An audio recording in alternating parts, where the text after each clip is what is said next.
cai umas 3, 4 questões. Agora, o 20, cai umas 8, 9 questões de renda variável, tá? Então, primeiro nós vamos ver uma parte que cai no 10, que é mais básica, mas que é interessante, cai muito no 20 também, para a gente ficar esperto. E depois, a gente lá na frente, a gente vê de novo renda variável 2, que é a parte que só cai no 20, tá bom? Então, ó. Bom, nós vimos em renda fixa que a gente estava emprestando dinheiro, ok? Na renda variável, a gente não empresta dinheiro, a gente vira sócio da empresa. Entendeu a jogada? A gente vira uma parte da empresa, a gente compra uma parte da empresa, né? E quem compra essa parte da empresa se chama acionista. Você compra uma, né? Ó, as empresas precisam de recursos para os seus projetos. Então elas recorrem ao mercado financeiro. Então imagina o seguinte, vou riscar aqui para vocês, ó, né? A empresa, ela tem lá 100% do capital social dela, tá ok? Tem 100% do capital social, 100 milhões, vamos dizer que essa empresa vale 100 milhões, beleza? 100 milhões.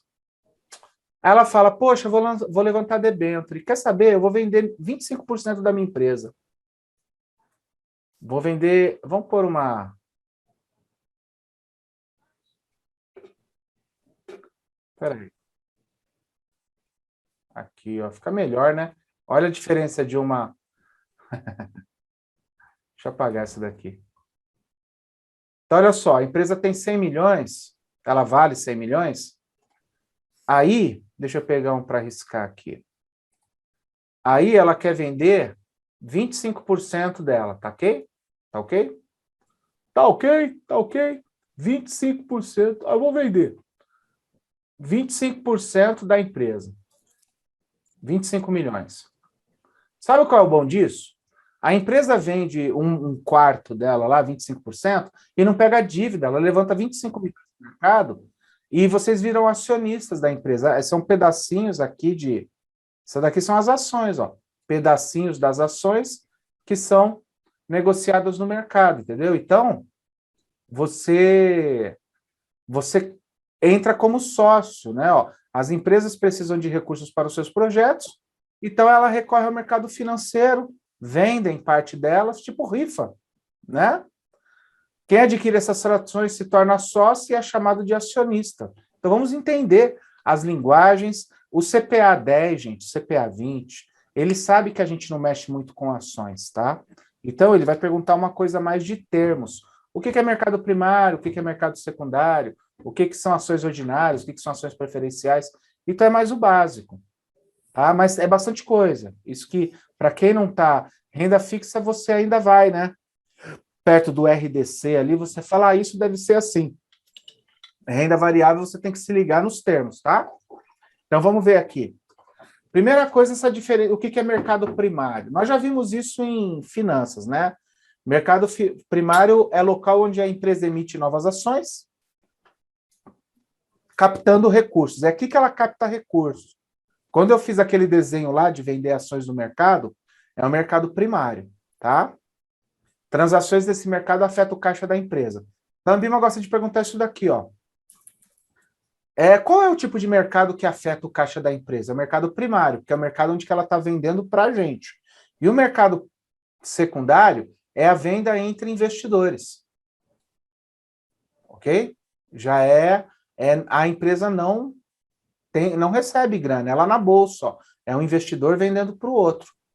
O mercado primário é a empresa vendendo para a gente, é a primeira vez que o título é colocado. É aí que ela recebe dinheiro. O mercado secundário é a venda entre investidores, entendeu? Nós já vimos isso lá em finanças. Então, isso é importante.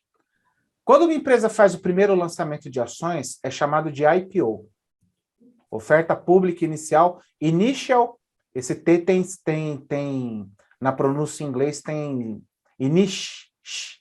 initial public offering. Então, esse oferta pública inicial tem alguns termos que a Ambima vai colocar em inglês, e ela pergunta mesmo, chatinha, pergunta mesmo em inglês, então ela vai perguntar, uma empresa fez um IPO, o que ela fez? Ela lançou ações no mercado, a primeira vez.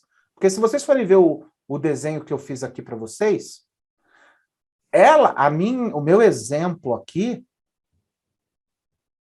o meu exemplo aqui, ó, ela vendeu essa parte aqui dela, 25%, tá? Ela pode vender o restante. Essa primeira, quando ela debuta, quando ela estreia no mercado financeiro... Vamos pegar aqueles andaladinhos, tipo aqueles foram, aquele telhado de vocês. Peraí, tem uma forma aqui de... Ah, tá, tem sim. Já vi aqui uma forma mais rápida. Né? Então, olha só. Ela vende aqui, você viu que tem esse tanto de... Ela pode vender de novo, ó, vende mais um pouquinho. Depois ela pode vender mais um pouquinho.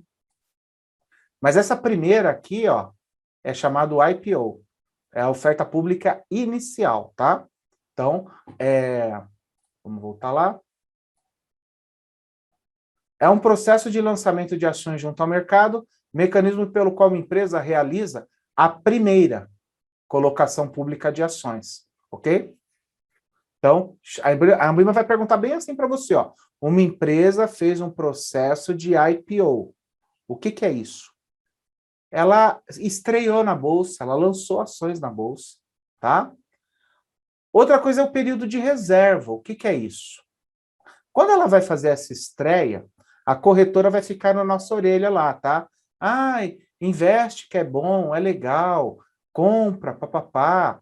E aí a gente tem que fazer uma reserva. Ó, o IPO da empresa vai ser daqui um mês. Você já quer fazer a reserva? Então, é no período de reserva que os investidores avisam suas corretoras quantas ações desejam comprar ou quanto dinheiro pretendem investir, tá?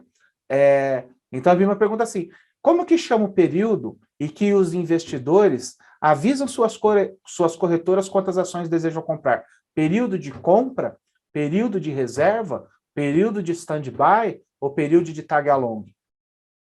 Então, não existe período de compra. Você faz um período de reserva. Ó, reserva para mim 10 mil dessa empresa. Reserva para mim 10 ações, enfim. Então, é esse o período de reserva, tá? Ok? Então, isso daqui é... E se a reserva tiver muita procura? Aí tem que acontecer o rateio. Coloca aqui, ó. Quando há muita procura. Eu até coloquei, não. Encerrado o período de reserva, é definido o preço da ação. E caso a procura seja maior do que a oferta, acontece o rateio. É exatamente isso, ó. Caso a procura seja maior do que a oferta, acontece um rateio. Ou seja, se mais gente quiser comprar ações daquela companhia do que a própria companhia oferece, é necessário dividir as ações disponíveis entre os investidores, certo? A Ambima pode perguntar duas coisas para vocês sobre o rateio. A primeira, o rateio acontece aonde? No período de reserva, tá? Logo após o período de reserva, certo? Primeira coisa. Segundo, o que é o rateio? É você meio que nem a mãe fazia, né, com pão, faz, né, até hoje, fazia com, ó, só aqui, vamos dividir aqui irmanamente, hein? Para você, tem que ser. Por quê? Aí, por que tem que acontecer isso? Porque está escrito aqui, ó, numa distribuição pública, tem que ter garantia de acesso a todos os investidores.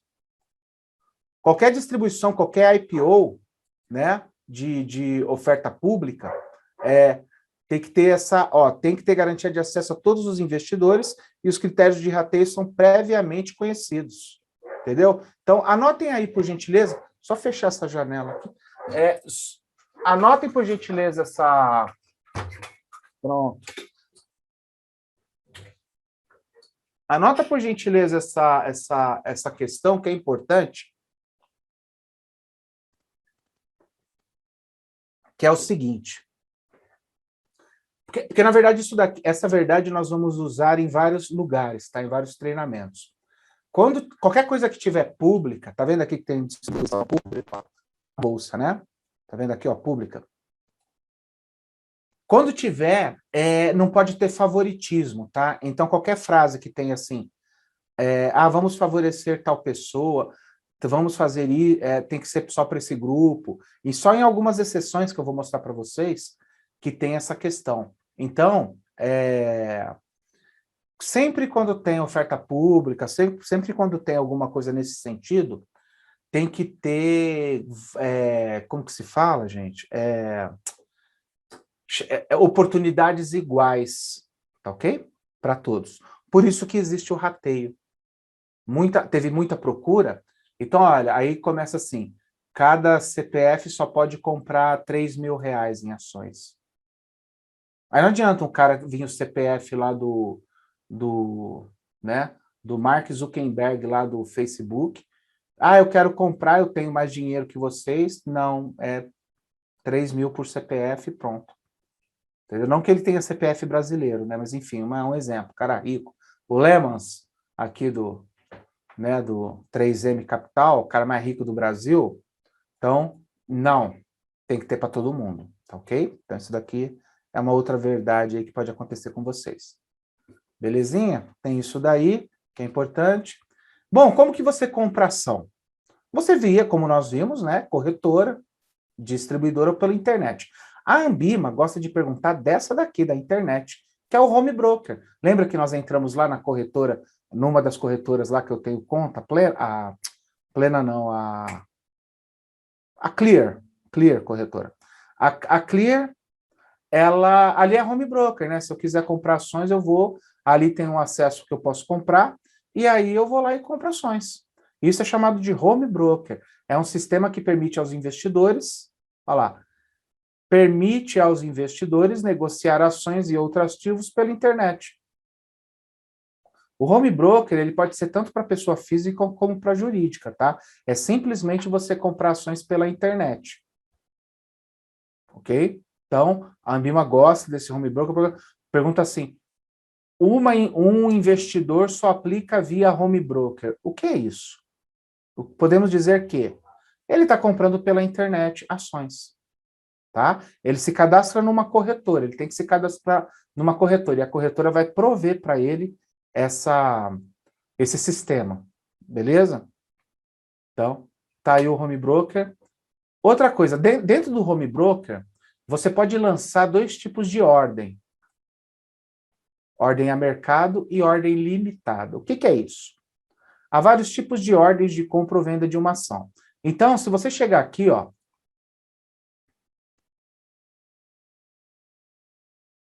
vamos entrar naquela Clear, que é um home broker, né? E é importante a gente entender o seguinte dela, né? Vamos ver aqui. Lá não vai ter, acho que nem tem dinheiro. Lá tem aqueles 1.500 que tá lá, mas não... Deixa eu ver se vai rápido, né? Se não for, não vai dar para eu dar o exemplo.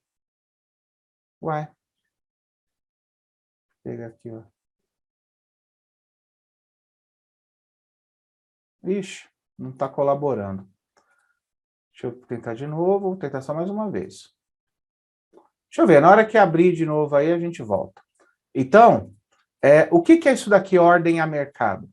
Você tem várias ordens que você pode dar para comprar uma ação, tá? Essas duas são que a Ambima pergunta. A ordem a mercado é quando você liga para o corretor, por exemplo, ou manda uma ordem na bolsa, no home broker, falando assim, compra para mim 100.000 em ações da Vale. Você viu que eu não precifiquei? Eu não falei assim, compra a tanto. Eu falei, compra 10.000 em ações aí da Petrobras. É dada quando não há limitação de preço.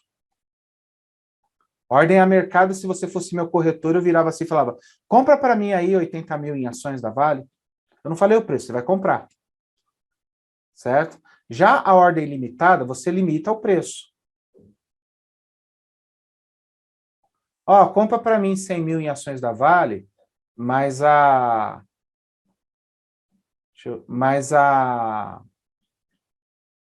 R$ 30. Então você limita o preço. Simples assim, tá? A Ambima vai colocar um exemplo.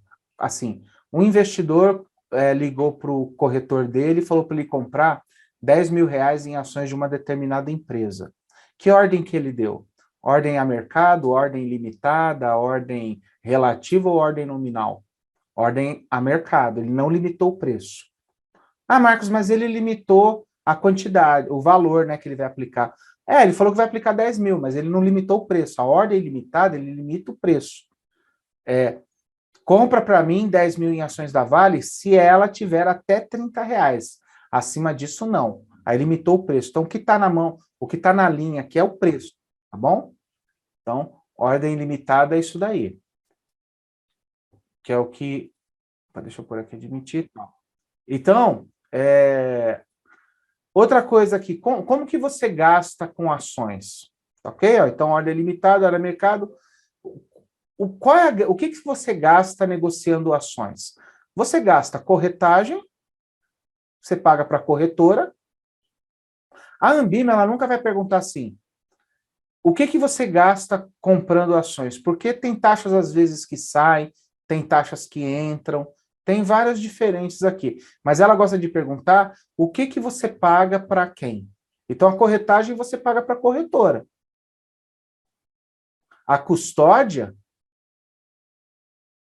você paga para a clearing B3. Né? A custódia, enquanto você ficar com a ação, ela vai te cobrando essa custódia, certo? E a emolumentos, você paga para B3, para a Bolsa de Valores. Entendeu? Então, a Ambima, como que cai essa questão para vocês? Ela fala assim, ó, um investidor gastou R$ 500 em emolumentos. Para quem que ele pagou? Para a corretora? Para a Câmara de Ações, a Clearing B3? Para o banco? Ou para a Bolsa de Valores B3? Entendeu? Então, a custódia é fácil, né? Como nós falamos de clearing há muito tempo aqui, custódia, clearing é fácil. Corretagem também, né? Então, só fica esperto com o emolumentos, tá bom? O emolumentos, a gente tem que ficar mais esperto aqui. O Rogério está perguntando o que são emolumentos. Emolumento, quando você tem essa palavra emolumentos, é que são várias taxinhas numa só. A Bovespa, basicamente, a B3, né, agora chama B3, ela cobra 3 taxas, basicamente. A taxa de intermediação, porque ela também faz uma intermediação lá, né? A taxa do sistema, que é para usar o sistema dela, junto com a intermediação, e uma taxa de custódia temporária. Então, quando se fala emolumentos, toda vez que você vê lá, são emolumentos, é que são várias taxinhas numa coisa só. A gente, que nem aqui, né? Ela cobra, eu pus até o valor aqui, ó, 0,03, né? 0,03, mas se a gente for, olha lá, referente a emolumentos, né? Se a gente for pegar assim, mas esse 0,03 por operação, remunera o quê? Remunera o sistema, remunera a custódia, que chama custódia, não é passageira, custódia. É uma custódia temporária, e também uma taxa de operação mesmo, de passar ali pela bolsa, entendeu? Então são várias taxas numa só, aí eles dão o nome de emolumentos, né? Que nem a cooperativa de vocês aí. Vamos cobrar taxa, vamos cobrar do cliente o TAC, o IOF e mais uma taxa ali de não sei o quê. Aí põe como emolumentos. O emolumentos total aqui foi 3% da operação. Mas se a gente for ver, tem o TAC, que é a taxa de abertura de crédito, tem o IOF, tem mais um não sei o quê. Entendeu? Então, emolumentos é quando tem várias taxas ao mesmo tempo lá, cobradas. Certo? Então, tem aí essas 3 taxas. Bom, a Ambima, às vezes, é uma questão que está cada vez mais raro perguntar, porque a diferença de ação ordinária para ação preferencial. Então, quando você compra uma ação, por exemplo, quando o cara compra uma cota na cooperativa de vocês, é uma cota só, né? É uma cota por pessoa, a pessoa vota e boa. Aí, se ela quiser comprar mais cota, ela vai comprar 500 cotas, mas a cota é de uma classe só, que a gente chama. No caso das ações, você pode comprar 2 tipos de ações, ação ordinária e ação preferencial. Basicamente, qual é a diferença das duas? A ação ordinária, ela vota.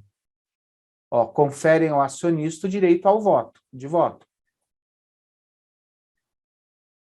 E a ação preferencial? Ela não vota. Tecnicamente, quando a Ambima vai perguntar qual é a principal diferença da ação ordinária para preferencial? Quando você compra uma ação ordinária, ON, ela vota.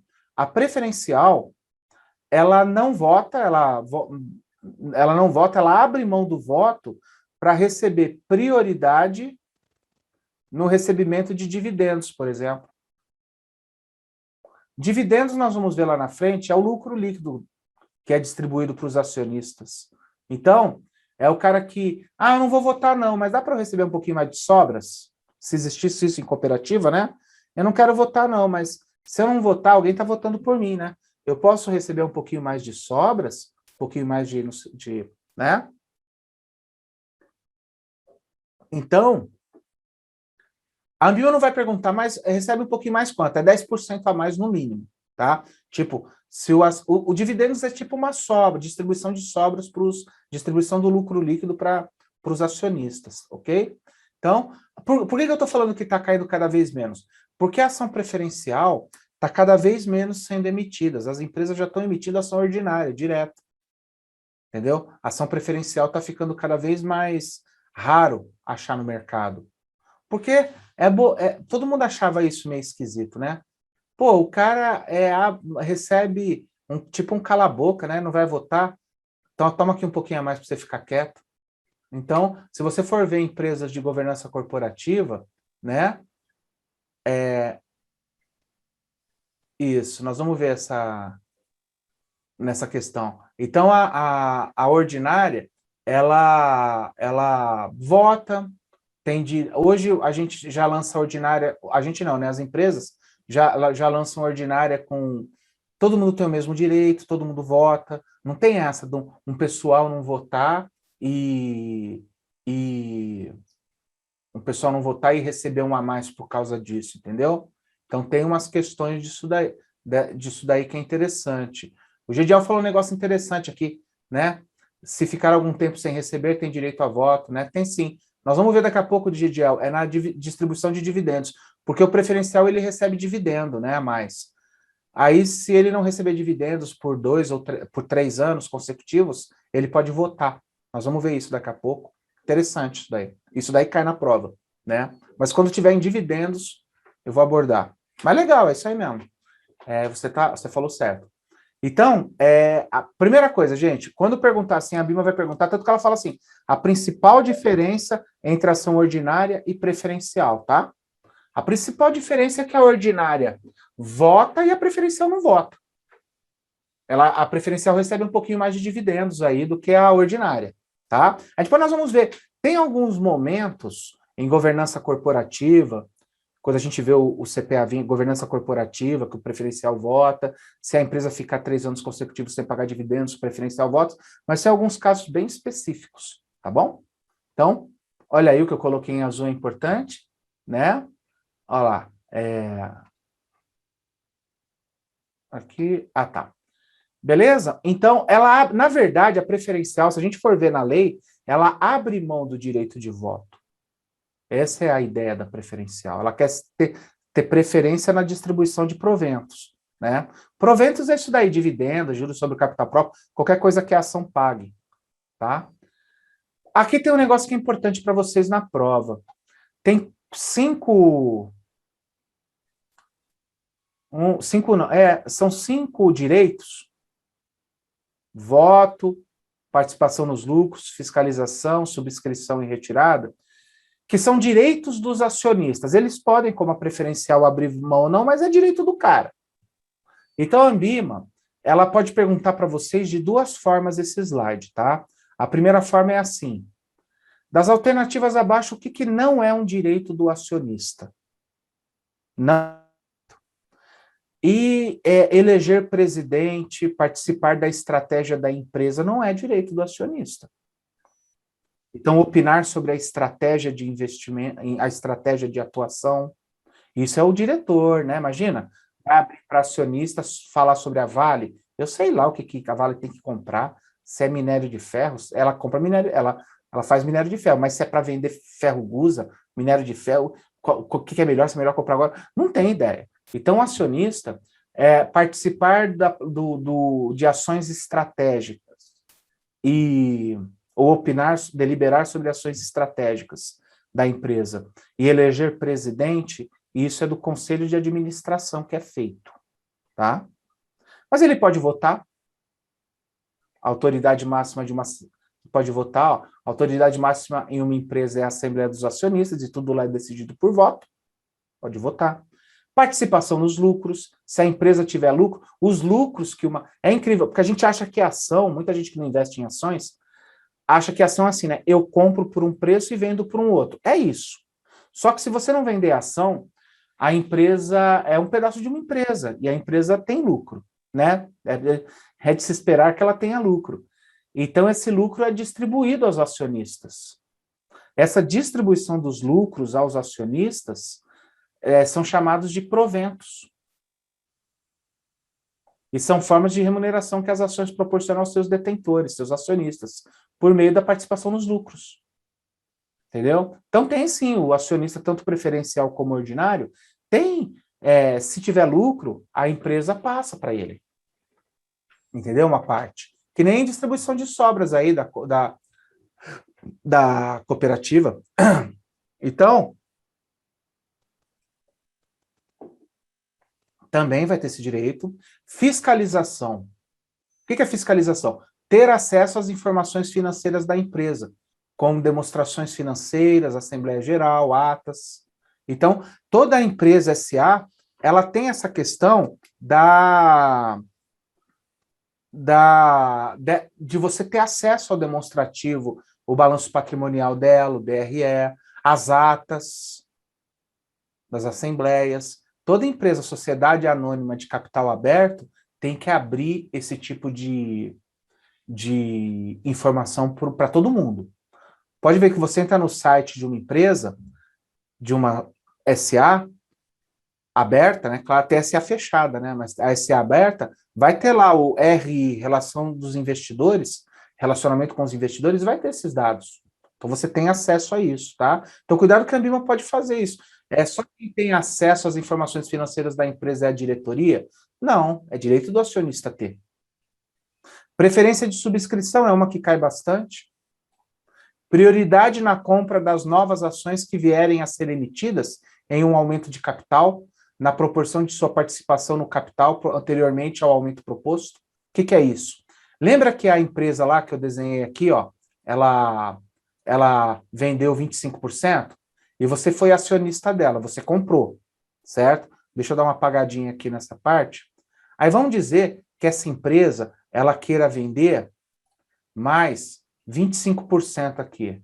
Deixa eu pegar aqui uma. Ela queira vender mais essa parte aqui, ó, quer vender mais, né? Essa parte aqui toda.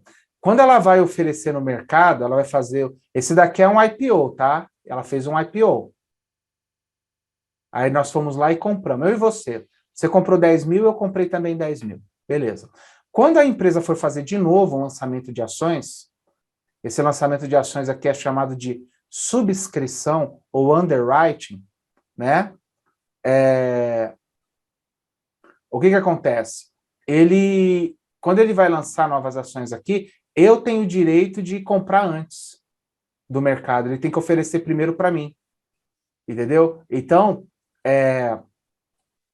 isso que é a preferência de subscrição. Preferência de subscrição é a seguinte: toda vez que o cara for lançar ações novas, ele oferece, uma semana antes do mercado, ele oferece primeiro para mim a ação. E aí, Marcos, quer comprar? Não. E depois ele oferece para o mercado. Opa! Apertei errado aqui. Então, olha só. Preferência de subscrição é isso, ó. Prioridade na compra das novas ações que vierem a ser emitidas em um aumento de capital. A empresa vai lançar novas ações, primeiro ela oferece para os acionistas dela. E aí, quer comprar? Ah, eu quero, não quero, tal. Se não quiser, beleza. Mas se quiser, você tem direito a comprar. E sempre é assim, gente, uma coisa que é importante vocês lembrarem na prova se eu tenho 100 ações, eu tenho direito a mais 100 ações. É sempre proporcional ao número de ações que eu tenho.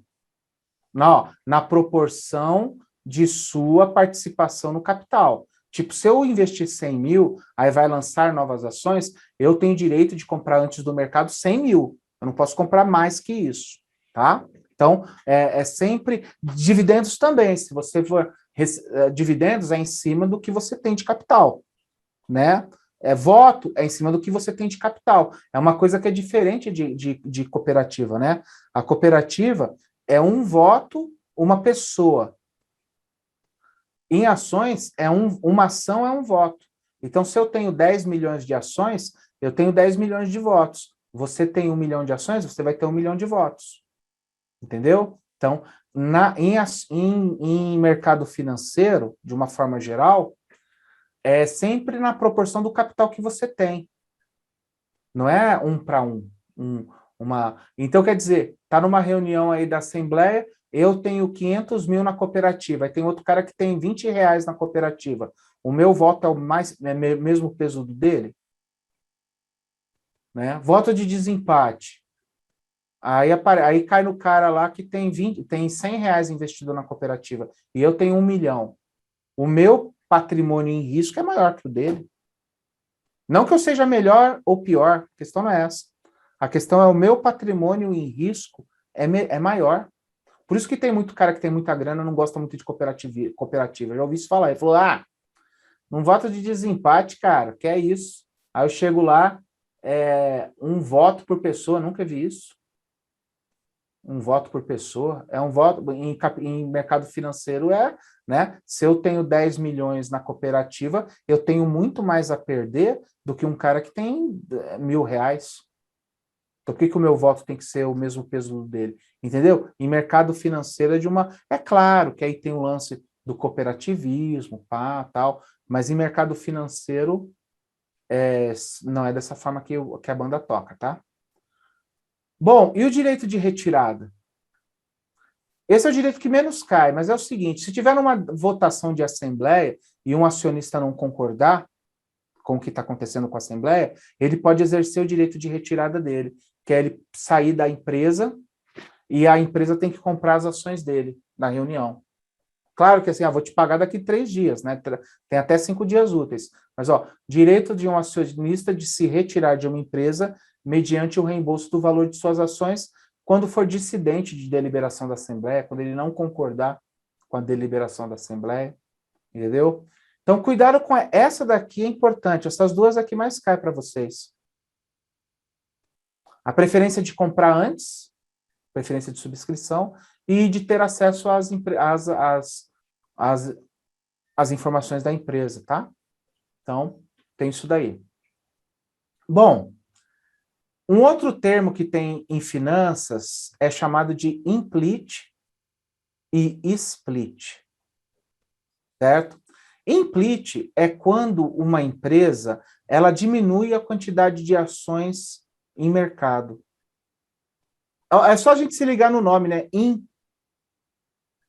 Íntimo, intrínseco, diminuir a quantidade de ações no mercado.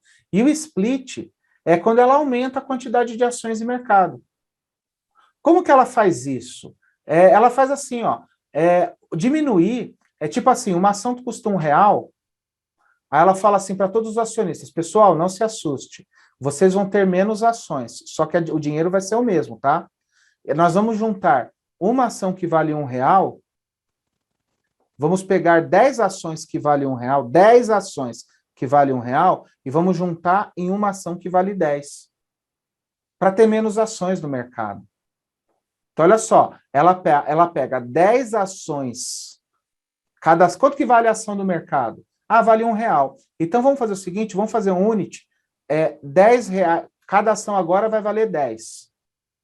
Só que vai valer como? A gente vai juntar, a gente vai agrupar, a gente vai fazer um implit, a gente vai substituir as ações que estão aí no mercado valendo R$1 por ações que valem 10. Então, o acionista que tinha 10 ações valendo cada uma R$1, ele vai passar a ter uma ação valendo R$10. Isso é um implit, entendeu? Ele enxuga. A Ambima pergunta assim para você, como que isso cai na prova? Uma empresa diminuiu a quantidade de ações no mercado. Como que chama esse processo? Implit. E o contrário é verdadeiro. Às vezes a ação está R$20 e ela fala, tá difícil de vender, né? Porque vende em lote de 100, 20. Vamos fazer o seguinte, vamos desdobrar, fazer uma de 20, vamos fazer 2 de 10? Então, quer dizer, você, na sua carteira, você vai ter mais ações, só que o valor monetário continua a mesma coisa. Só vai mexer assim, ao invés de você ter uma ação de 20, você vai passar a ter 2 de 10. Isso é para melhorar a liquidez. Aí fica mais fácil de vender, né, amigão? Então, tem empresa que faz o split. Então, quer dizer, não vai mudar o seu valor, Você tem uma ação que vale 100. Aí a empresa fez o split. Você passou a ter 5 ações que valem 20. 5 vezes 20, 100. Ela só fez um split, ela desdobrou. Entendeu? E o split é o contrário, né? Você tem 10 ações que valem R$1. Aí fala, agora você vai ter uma ação que vale 10. Não mudou nada, você continua tendo R$10. Só que agora você vai ter uma ação só. Então a empresa faz isso. Isso é fácil quando cai, isso já caiu várias vezes em provas aí, porque é bem na cara, fala assim, uma empresa está aumentando a quantidade de ações em mercado para melhorar a liquidez. Não é uma nova emissão, porque às vezes ela pode aumentar a quantidade vendendo novas ações. Não é uma nova emissão. Que processo que é esse? Chama split. Split em inglês é fragmentar. Dividir, fragmentar. Entendeu? Então, tá aí, facinho quando cai. Só a gente se ligar no nome, né? In e split, tá? Bom, vamos ver agora. Eu falei para vocês há pouco tempo do provento, né? Provento. Então vamos ver como que um cara ganha dinheiro em ações. Como que um investidor ganha dinheiro em ações? Ele pode ganhar de duas formas. Ações não tem esse negócio de ganho de rentabilidade, tá? Ele tem ganho de capital. O que é ganho de capital? É quando você compra uma ação por um preço e vende por um preço mais caro. Olha lá, ó. Diferença positiva entre o preço de venda e o preço de compra. Esse não tem muita ambígua nem pergunta, né? Ganho de capital vai perguntar a tributação. Isso ela pergunta, tributação em cima do ganho de capital. Mas ganho de capital em ações, em mercado de investimentos, é quando você pega um título por um valor e vende ele por um valor maior. A diferença é o ganho de capital. Certo? Ganha-se comprando barato e vendendo caro a ação. O que nós vamos focar agora, que é a questão que cai bastante para vocês, são esses proventos. Quando você está em ações, está investindo em ações, você, olha lá, o que é provento? É a parte de lucro que a empresa obteve e vai distribuir aos seus acionistas. Tem dois tipos de proventos, dividendos e juros sobre o capital próprio. Tá vendo? Qual que é o desafio seu? Saber a diferença dos dois. A diferença de dividendos e a diferença de juros sobre capital próprio. Dividendos é o que mais cai, tá? É o mais famoso, vocês ouvem bastante, né? Pode colocar um asterisco aqui nesse slide, certo? Um slide que é importante para vocês. E dividendos basicamente pode cair 3 coisas. A primeira é o que é dividendos. Parte do lucro líquido da empresa distribuído a cada ano. Então, todo final do ano, todo o fechamento do balanço da empresa, né, fecha lá o ano, quanto que ganhou lá, quanto que faturou, quanto que teve de lucro. Desse lucro, 20% tem que ser, 25% tem que ser repassado para os acionistas. Aí pega lá o lucro, divide pela quantidade de ações e paga. Você não é sócio? Sócio quer o lucro da empresa, né? Quer uma partinha do lucro aí para ele. Então, você está lá, você comprou ações, você está lá tranquilo, de repente cai dinheiro na sua conta, você, caiu na minha conta dinheiro aqui, caiu R$15. O que é isso? É dividendos que a empresa está pagando. Entendeu? E uma coisa importante, né? Na verdade, dividendos, essa parte, o que é? Não é nem a que mais cai. A que mais cai é o seguinte: essa parte de baixo aqui, ó. Não incide imposto de renda sobre os dividendos recebidos. Por quê? Porque já foi tributado lá da empresa, né? É lucro líquido. Lucro líquido é porque é o lucro bruto menos o imposto. Então, já foi tributado na empresa, certo? Então, não incide imposto de renda sobre os dividendos recebidos. Ok?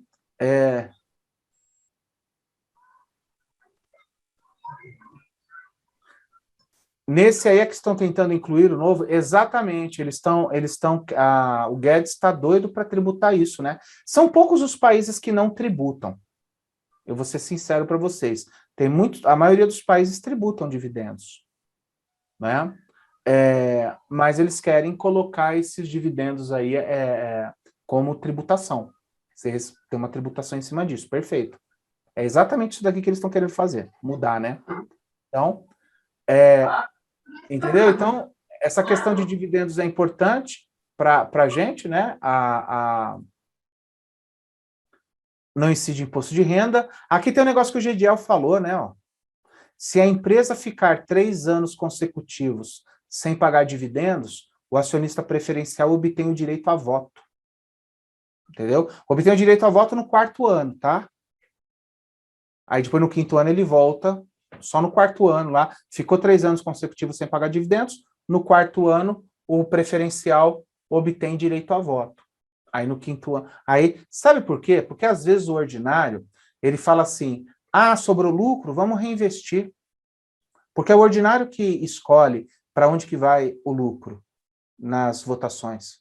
Aí o ordinário fala, ah, vamos reinvestir o dinheiro, vamos distribuir para ninguém não. Aí primeiro ano foi isso. Segundo ano, ah, sobrou? Vamos reinvestir de novo. Vamos reinvestir para a empresa crescer mais? Aí reinvestiu. Terceiro ano, teve um prejuízo. Aí o preferencial, pô, bicho, eu abri mão de votar, estou há 3 anos sem receber nada de dividendos, então a própria lei já fala, ficou 3 anos consecutivos sem a empresa pagar dividendos, o acionista preferencial obtém o direito a voto. Tá? Então, uma questão, não cai tanto, tá? Pensei que ia cair mais, mas pode cair, com certeza, está aqui.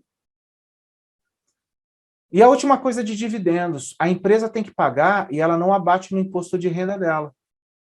Olha lá, não reduz a base de cálculo do IR e nem da contribuição social da empresa emissora, não constituindo assim benefício fiscal. O mais importante é estudar aquela, e nem vai perguntar se é IR, se é CSLL, que é a contribuição social do lucro líquido, ele vai perguntar isso daqui, ó, não constitui benefício fiscal. A empresa tem que pagar e ela não pode abater no imposto de renda dela.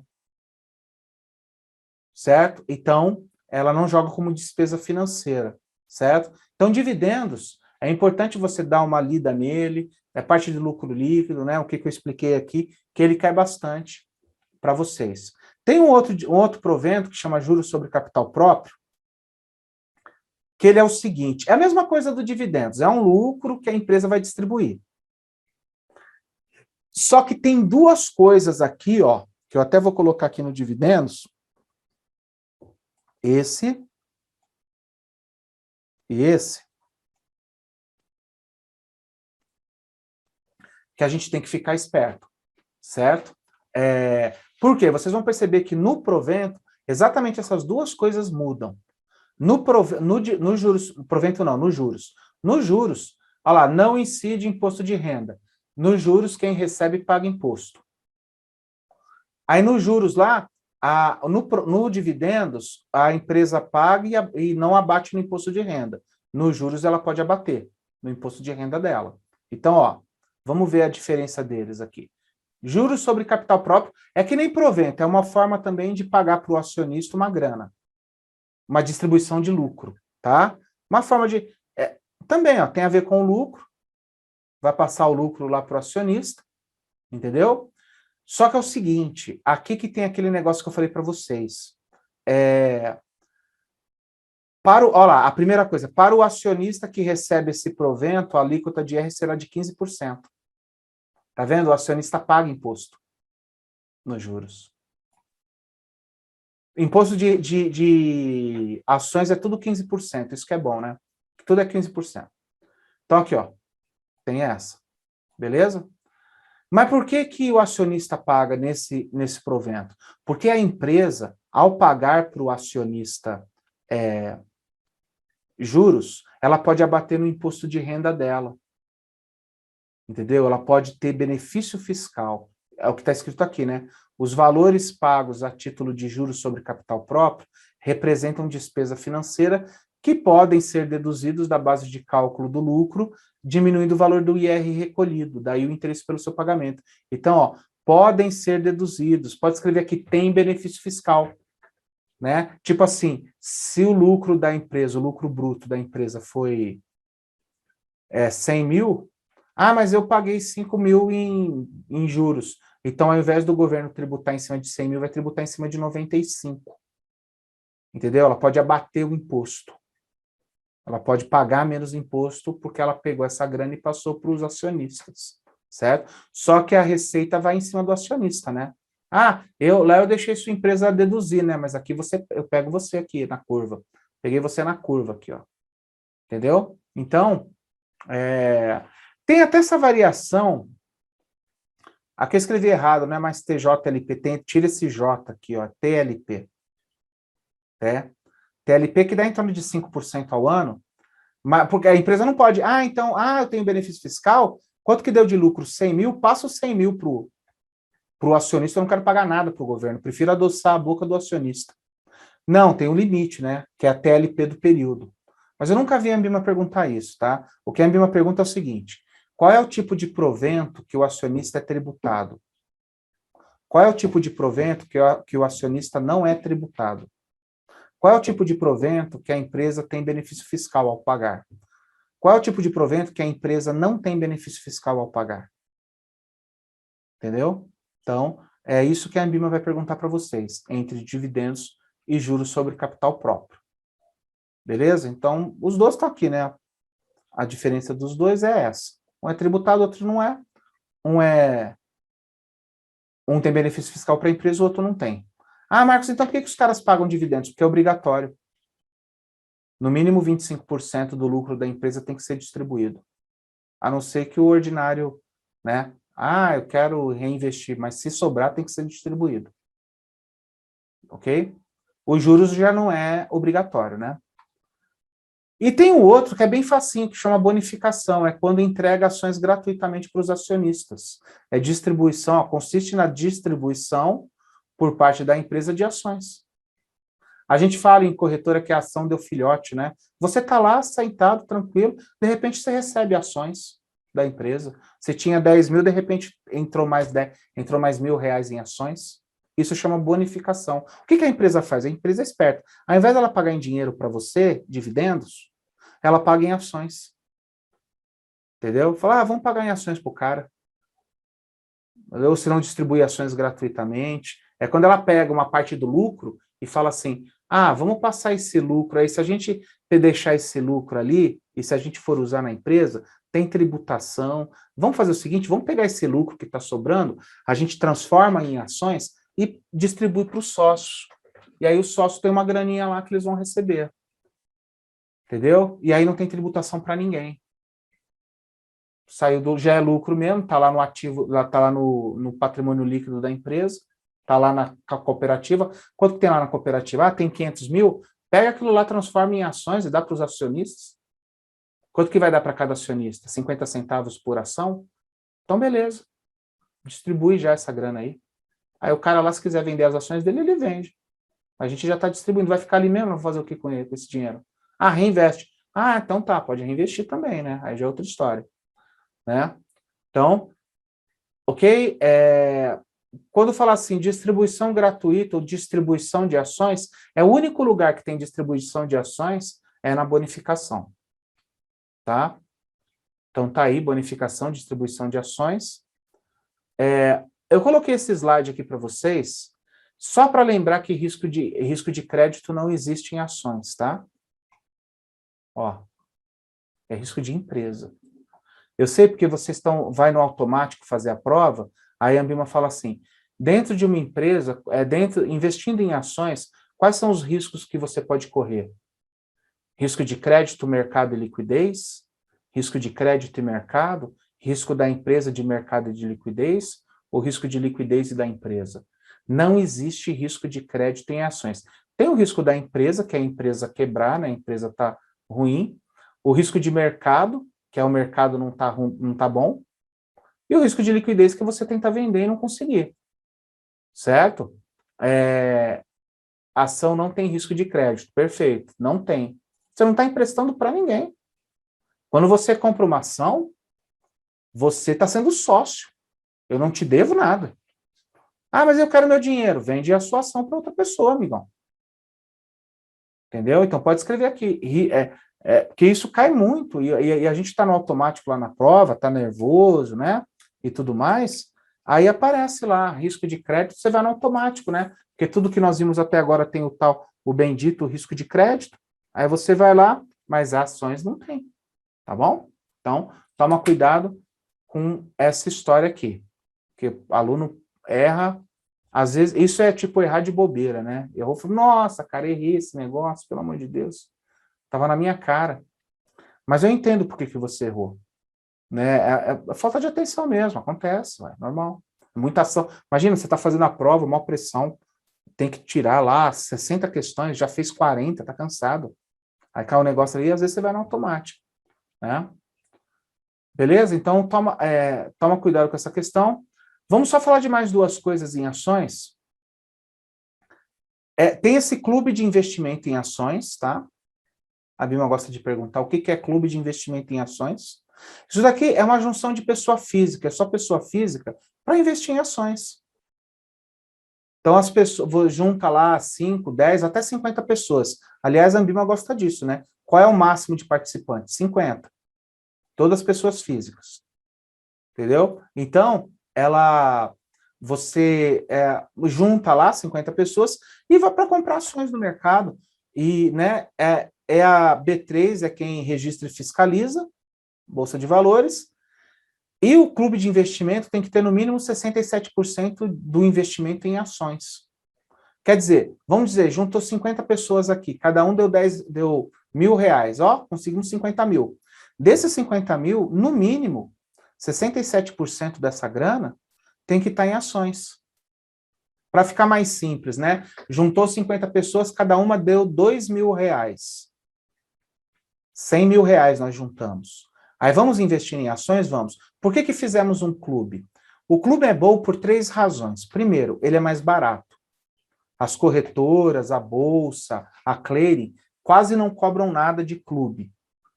É mais barato. Segundo, é uma junção, porque lembra quando eu falei assim, a ação da Vale está R$30? Você não compra uma ação, você compra um lote de 100. Então você tem que ter no mínimo R$3.000 para comprar Vale. Se você fala assim, eu quero comprar Vale, Bradesco, Itaú e Santander, o lote mínimo, já é uns 15 pau que você tem que ter, 15 mil. Então você fala, poxa, e como que eu faço para poder investir, né, no mercado de uma outra forma? Você junta com várias pessoas, juntou 100 mil, você pode comprar as ações. Todo mundo vai ganhar junto. É que nem um fundo de investimento é assim. Então, juntou 100 mil, você compra ação para caramba. Cada um pôs R$2.000. Você viu? Te dá acessibilidade. É um canal de acesso, ó. Né? Até para facilitar para vocês, eu coloquei, porque a Ambima, ela gosta mais de perguntar clube comparando com fundo de investimento. Então, eu coloquei uma tabelinha aqui, ó, já para facilitar o estudo de vocês, fazendo essa comparação de clube com fundo de investimento, tá? Então, olha a diferença. E aí eu vou colocar em azul aqui o que é importante para a prova, tá? Número máximo de cotistas, isso é importante. O clube, o máximo é 50. O fundo não, fundo de investimento não tem máximo. Enquanto tem fundo da Caixa aí que tem 100 milhões, negócio tem. Eu falei assim, cara, que é isso, 100 milhões? Metade da população do Brasil, tá doido? Porque até claro, né, CPF que entrou e saiu, o cara investiu um pouco e os caras não dão baixa. Deve ter uns 10 milhões lá, o Fundo Aliança da Caixa. Aí vi lá 100 milhões, o cara veio falar para mim, o fundo aqui, ó, 100 milhões de CPF registrados. Falei, filho, tem muito CPF aí, o fundo já existe faz uns 30 anos. Tem cara que investiu e depois saiu. O CPF fica lá, né, falando que tem e tal, mas tem muito fundo, tem fundo de tipo 1 milhão, 500 mil pessoas, tem paulada. Esses fundos do Banco do Brasil, cara, tem fundos gigantes. Mas o clube não, né? O máximo é 50. Composição, isso é importante, nós vamos ver em fundos também. Mínimo de 67% em renda variável. Eu não posso pegar a grana, juntamos 100 mil, e comprar título público. Não chama clube de investimento em ações? Então tem que comprar o quê? Ações. No mínimo 2/3. Pode ser que nem agora o mercado está zoado, o mercado está ruim, eu aplicar menos. Mas eu não posso reduzir menos que 67% do que eu tenho de grana, tá? Então, em fundo, ó, os dois é a mesma regra, tá? Ó. Órgão de fiscalização. Nunca vi cair, mas eu coloquei B3, o clube, e a CVM ao fundo. Documentação, estatuto regulamento. Auditoria externa, isso é importante, tá? Porque é isso que faz o fundo ficar arriscado. O clube de investimento, ele não tem auditoria. O fundo, ele é obrigatório. Ou melhor, vou refazer a frase. A ausência de auditoria externa é que faz o clube de investimento ser mais arriscado. Você tem que confiar nas pessoas que estão investindo. Por isso que tem muito clube que às vezes vira pirâmide de dinheiro. Certo? O fundo não, já é obrigado, tá vendo? Público-alvo também é importante, pessoa física. E fundo de investimento, tanto pessoa física como jurídica, tá? Tributação em ações é a mesma, 15%. Então, o clube, ele é menos seguro, ele é mais arriscado e mais barato para investir. O fundo, ele é mais seguro e mais caro. Se você for investir num fundo de investimento que seja fundo de investimento ações Vale, o fundo vai pegar o seu dinheiro e comprar ações da Vale. Você vai pagar uns 2% de taxa de administração por ano para o fundo. Um clube que vai fazer a mesmíssima coisa, vai pegar o seu dinheiro e vai comprar a ação da Vale, você vai pagar 0,3, 0,4 no máximo. Entendeu? Em um é 2%, no outro é 0,3. É mais barato. Só que você tem que confiar, né? Tipo um condomínio, é isso. Condomínio não. É uma compra coletiva. Junta eu com mais você, mais uns 4, 5, até 50 e faz a compra. Entendeu? Então tem essas questões aí, mas gira em torno disso que eu falei, tá? Principalmente essa parte que eu coloquei em azul aqui, ó. Essa e essas duas primeiras. É o que mais cai para vocês. Tá? Vários exercícios em cima disso. E para finalizar essa primeira parte de ações, eu vou falar sobre a tributação, gente. Tributação em ações, ela é interessante. Por que ela é interessante? O que acontece? Primeiro, cai para caramba. Vai cair umas 2 questões para vocês sobre isso. Tributação. A tributação de ações, tecnicamente, ela é simples, tá? Ela tem essa parte vermelha aqui, ó. Nós vamos ver. Ela tem alíquota, responsabilidade de recolhimento. Tem alguns detalhes que a Ambima às vezes pergunta, então nós vamos trabalhar esses detalhes, mas a Ambima se concentra muito as questões dela em cima dessas alíquotas aqui, beleza? Mas vamos lá, vamos primeiro falar dessa parte mais genérica, que pode cair para vocês, tá? Fato gerador do imposto, você vender as ações com ganho. Enquanto a ação ficar lá, que nem aquela minha ação. Você viu? Eu não vou ter ganho, né? Eu acho que eu nunca vou ter ganho naquela ação das lojas americanas. Mas, enfim, enquanto ela ficar lá, eu também não tive prejuízo. Tá lá. Se bem que ações é um negócio muito louco, né? Tal, mas teria que crescer 300% para me devolver o dinheiro. Não, teria que crescer uns 100%. Eu perdi 85%, mas eu perdi 85% em cima de 3 mil, né? Agora eu vou ganhar 85% em cima de 1.000. Então tem que ser 3 vezes, entendeu? É uma paulada. Mas, enfim, aí só se você vender a ação e ganhou, você tem ganho. Não adianta você chegar lá, eu apliquei 10 mil, estou com 15, estou ganhando 5. Tá ganhando, mas não ganhou. Como não ganhei, tá ali. Não, você só ganha quando você vende. Aí o dinheiro está na sua mão. Entendeu? Então, venda das ações. Base de cálculo da tributação. Ganho líquido. Por que é o ganho líquido? Porque tem 2 coisas que você pode deduzir. E aqui cai algumas questões da Ambima para você, tá? Deduções. Despesas incorridas nas negociações são dedutíveis. Lembra aquele negócio que eu falei para vocês, até que foi perguntado aqui, o que é emolumentos, custódia e corretagem? Então, em ações, o que você gastar com aquilo lá, você pode abater do que você ganhar. Ganhei 10 mil, gastei 500. Ao invés do governo me tributar em cima de 10, vai me tributar em cima de 9.500. Então, as despesas podem ser deduzidas. Outra coisa que é interessante, se eu perder no ano passado, eu perdi 3 mil reais, eu posso compensar esse ano. Perdas passadas em ações podem ser compensadas. Entendeu a jogada? Então, tem essas 2 aqui a Ambima gosta, tá? Ó. O resto é meio que intuitivo, né? Base de cálculo é o ganho e o fato gerador é você vender. Agora, isso daqui é coisa nova. Não existe IOF em ações. Lembra que eu falei para vocês? IOF é só para renda fixa. Então, não existe a IOF em ações. Do jeito que você vender, não vai ter IOF. Beleza? Bom, e agora vamos para as alíquotas, 0,05 e 15%.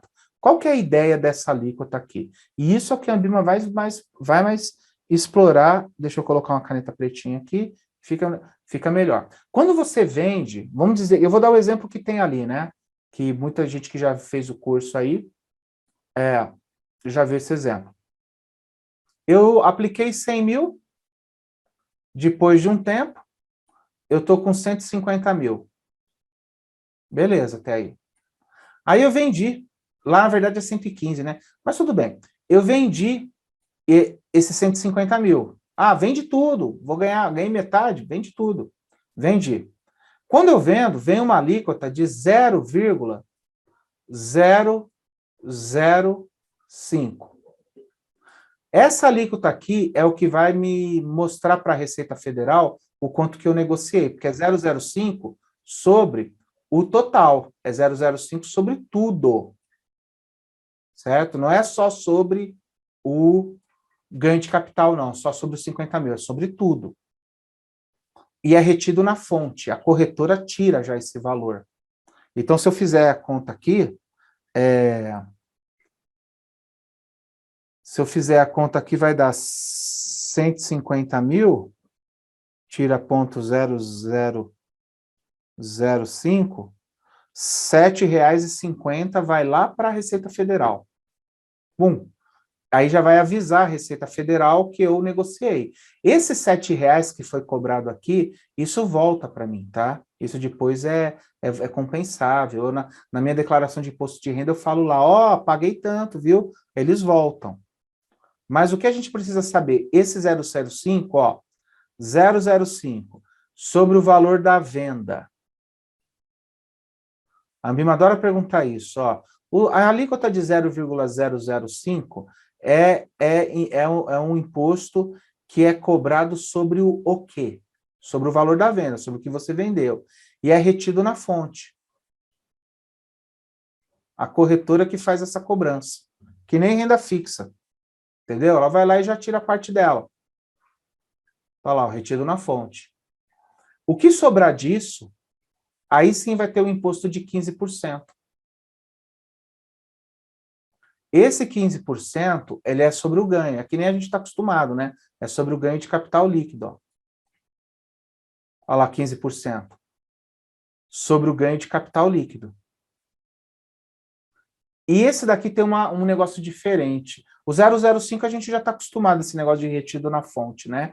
Peço o resgate, o banco vai lá, tira a parte do governo, da receita e me paga o líquido. A corretora fez isso, eu vendi as ações, corretora, vende para mim. Ela vendeu, ela tirou 0,05, retido na fonte e passou para o banco, para o governo. Entendeu? Passou lá. Beleza. O resto cai e eu que tenho que gerar um DARF, cara. Eu tenho que gerar um DARF para pagar o imposto. Tem que calcular. Quanto que sobrou dos 150 mil? Tira 750, vai sobrar 149.993, né? E aí, desse imposto aqui que eu tiro os 15%. Olha lá, 15% via DARF. Olha lá, pago pelo próprio investidor via DARF. Então, é um prato cheio para a Ambima perguntar para você, qual é o imposto pago via DARF? Qual que é o imposto pago na fonte? O imposto pago na fonte é de quanto? O via DARF é de quanto? O via DARF é retido em cima do quê? O na fonte é retido sobre o quê? Certo? Então, toma cuidado com isso. Eu tenho um exemplo aqui, né, que eu vou explicar para vocês, para ficar mais claro tudo isso daqui.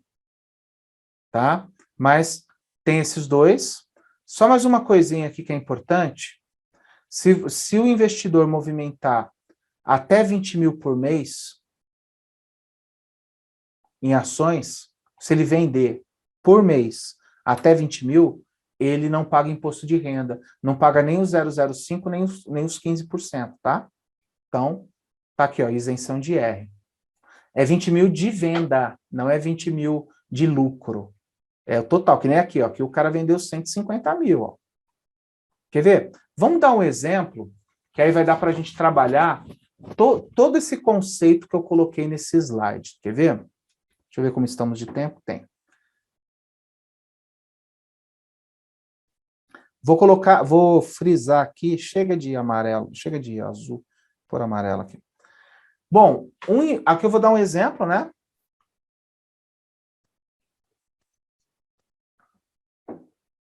Um investidor aplicou 100 mil reais e passado um mês ele tinha 115 mil. Aí o que aconteceu? Ele vendeu, né? Ganhou 15% em um mês, vendeu tudo e teve um ganho de capital de 15 mil. Beleza, a gente podia fazer a conta já por aqui, né? 15 mil. Só que, lembra que eu falei que ele pode deduzir o que ele gastou e ele pode abater o que ele perdeu? Então, ó, sabe-se também que ele gastou R$ 1.000 em taxas e despesas. O que é isso? Aqueles emolumentos, custódia, corretagem, gastou, e perdeu no ano retrasado 5 mil em ações. Você viu? Aqui eu já coloquei mais duas coisas aqui, né? Gastou R$ 1.000 em taxas e despesas e perdeu no ano retrasado 5 mil. Qual a tributação que ele vai pagar? Então,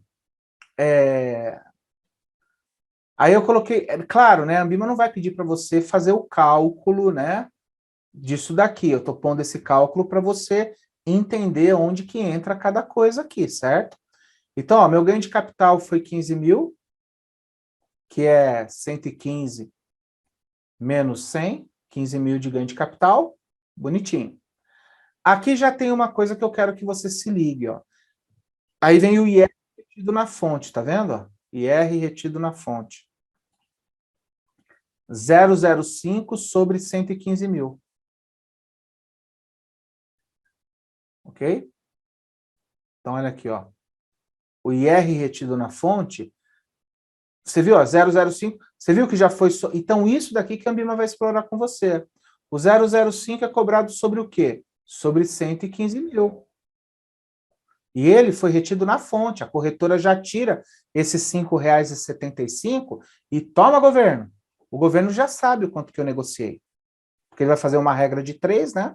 Se 0,005 é 5,75, o X vai ser quanto desse negócio aqui que ele investiu? Né?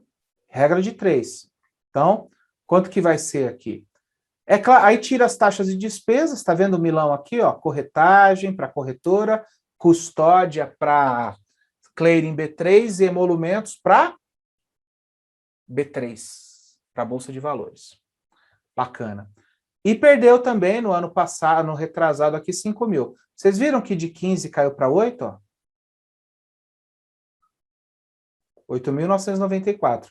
Isso daqui é chamado de ganho de capital líquido. Tudo. E aí que vem os 15%. Ó. Eu tenho que gerar um DARF, eu tenho que pegar ali 8.994,25 vezes 15%. Ou se não se for na HP, Enter 15%. Ó, deu 1.349. Olha que governo legal. Está me mordendo R$ 1.349 de imposto. Então, eu gero um DARF de 1.349, certo? Olha lá, ó. 15% sobre 8 mil. E tenho até o último dia útil do mês seguinte para pagar esse DARF aí. Ok? Então, a Ambima, ela vai explorar isso para você. Basicamente, ela fica nisso, tá? Qual que é o imposto retido na fonte? Qual que é o imposto via DARF? Eu pus várias questões para vocês, para você treinar isso, viu, galera? Olha lá, via DARF. Ok? 15%.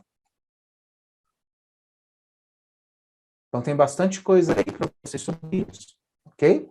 Então, isso aqui foi só um exemplo. A Ambima não vai pedir para você calcular, fica tranquilo. Mas é mais para você saber onde que vai, assim clareia mais, né? Dá para você entender melhor o esquema. Tranquilo? E para finalizar, o último slide é o seguinte, Operações de day trade. Day trade é quando você compra e vende ações no mesmo dia, certo? Você comprou, deu 20 minutos, você está vendendo. Consiste na compra e venda de um mesmo ativo no mesmo dia. O governo não gosta muito desse tipo de operação, ele fala que é especulação, né? Como que você vai ser sócio de uma empresa por 10 minutos? O cara está especulando.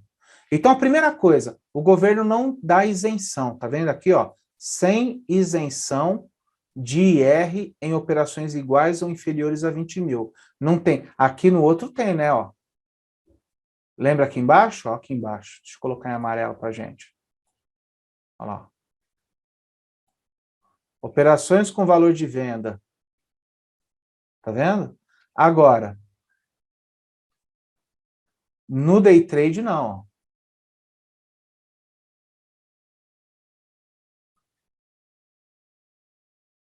Ok? Day trade não tem isso daí. Outra coisa, o day trade, o IR na fonte é 1%. E o via DARF é 20%. Ó. Você viu que é diferente? Lembra lá que na operação normal, esse IR na fonte era 0,005 e esse via DARF era 15%? Então, no day trade é diferente, não é isso. É outra, ó. Não é isso também. Certo? Então, ó, IR na fonte, 1%. IR via DARF, 20%. Beleza? Agora, só mais uma coisa, para finalizar. Lembra que o IR na fonte e o via DARF eram diferentes? O IR na fonte era sobre o total da venda. O via DARF era sobre o ganho de capital líquido. No day trade, é tudo sobre o ganho de capital líquido, tá? Ó. Imposto de renda. Na fonte, retida pela corretora, o resto é a mesma coisa, o próprio contribuinte e tal. Mas essa questão aqui é importante. Eu até coloquei para vocês, deixa eu ver aqui, eu coloquei 3 questões para... Deixa eu só abrir aqui. Eu não deixei aberto esse negócio, não, né? Deixei aqui e tal. CPA... Tá. Apostila. Beleza, agora eu abri. Estou voltando para vocês agora. Então, é importante, olha uns exercícios, eu tô indo na apostila, até que foi falha minha que eu não deixei, mas já estou nela aqui, já estou na parte de renda variável. Pronto, cheguei. Agora eu